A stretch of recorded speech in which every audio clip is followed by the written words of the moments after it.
Finn Balor is the new NXT champion, and in a surprising event, this match actually opened up the show with Finn Balor facing Adam Cole after their match last week in that Fatal 4-Way Iron Man match went to a draw with them both tying two pins apiece, with Johnny Gargano and Tommaso Ciampa only having one pin within the match. Guys, this is absolutely massive for Finn Balor, being the third person in NXT aside from Samoa Joe and Shinsuke Nakamura to be a two-time NXT champion. It is unfortunate for Karrion Kross, who of course won the championship from Keith Lee at NXT 30 before having to relinquish it the very next night after suffering an injury during the match. So now Finn Balor, once again, who his first reign was about 292 days, who actually defeated Kevin Owens at Beast in the East back in 2015 and won his first NXT championship,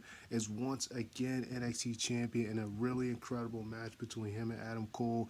Back and forth, Adam Cole, according to commentators, and I'm not too sure how true this was, but Adam Cole was the first person to actually kick out of the coup de grace in this match, and Finn Balor also kicked out of the Shining Wizard, I guess that's what they call it, or the last shot. It was kind of like he kind of hit it, but it wasn't from the back.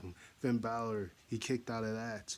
It was definitely a really back and forth match, and Finn hit a backward inverted 1916. It was a really back and forth match. A lot of super kicks, a lot of grappling within this match.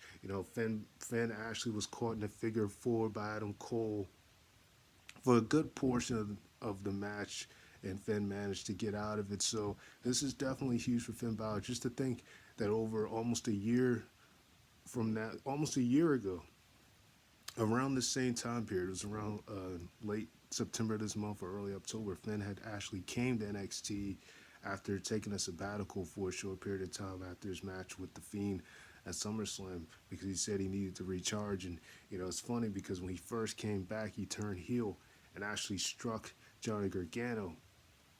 And, he's just been at NXT ever since. And it's just been, refreshing to see Finn the Prince in this role. I mean, at this point, he's kind of like a tweener. He's not necessarily a heel. He's not necessarily a babyface. But we've seen him do a lot of things since he's come back to NXT. And it's definitely helped him in the long run.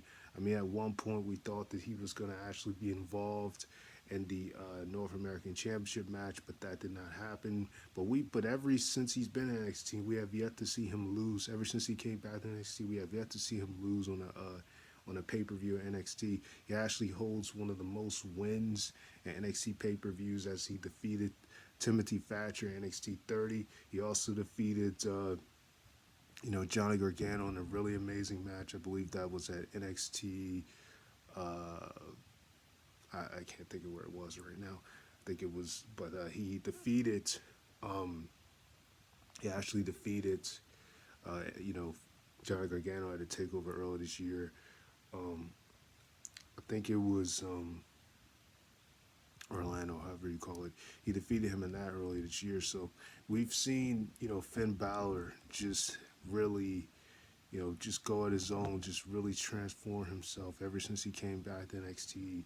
And it's just been, amazing to see him do the things he's done since he's come back, and to now actually reclaim the NXT championship in a situation where, who knows if he would have actually ever won the title again if Karrion Kross didn't get injured. It's definitely a huge possibility that probably wouldn't have happened.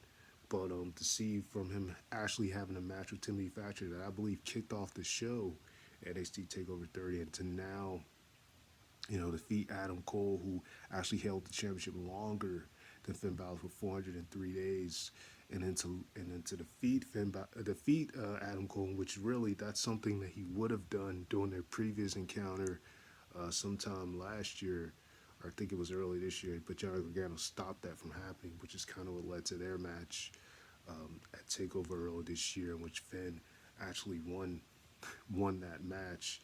And like I said, Finn has just been off the charts ever since. We also see him have a really really amazing match with Damian Priest, the NXT Takeover in Your House back in June. So he's pretty much built a reputation for himself ever since he's come back to NXT. We haven't really seen him lose any takeover matches for the most part. Most of the matches that he's had at takeovers, he's been pretty much on the dominant end of it. Even when he even when he battled, they had that Warfare with NXT and against NXT UK.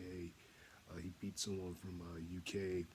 The name right now is not coming to me, but I know he won that match as well. And to see him he was even at one point going to face Walter for the NXT UK Championship, and that would have been very interesting. But of course, for obvious reasons, we never got to see that happen. But he was actually setting his sights, to challenge Walter for the NXT UK Championship, and now we're seeing him, win back the NXT Championship for a second time here, the first time in about 5 years since he actually won the championship, in 4 years since he dropped the belt to Samoa Joe, I believe, at a live event back in 2016. So definitely amazing match between the two of these guys, taking nothing away from Adam Cole.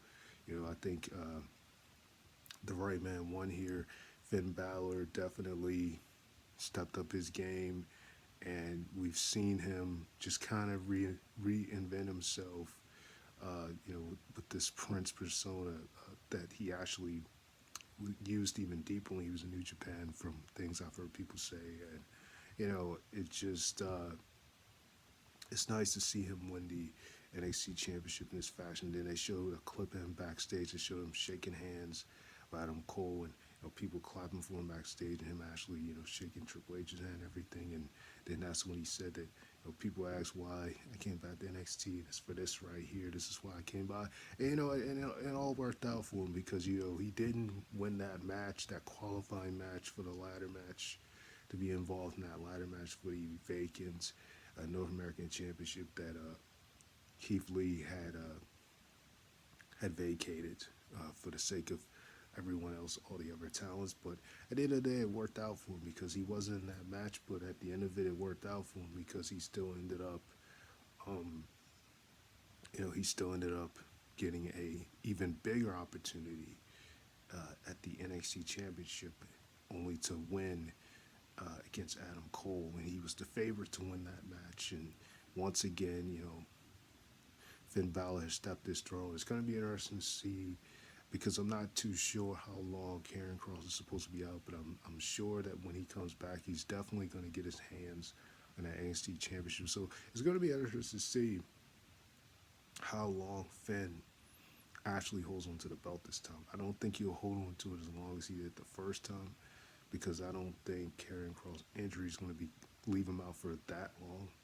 For 292 days, that's almost a whole year right there. I don't really see his injury being like that. But if it is, it'll be interesting to see how long he keeps the belt, and if he drops it, if he's actually going to stay in NXT or not. Because he's been in NXT ever since last year at this point. It's practically been a year since he's come back to the NXT brand, and he's just definitely took a step higher from the time that he was on the main roster, SmackDown, Raw, things like that, in my opinion. So, definitely congrats to Finn Balor. Excellent match between the two. And yeah, it's just great for Finn Balor. Great to see him holding the NXT Championship, and it's going to be interesting to see how long this man hangs on to it this time. And yeah, that's all I got to say, guys. So, that's the flex. All right.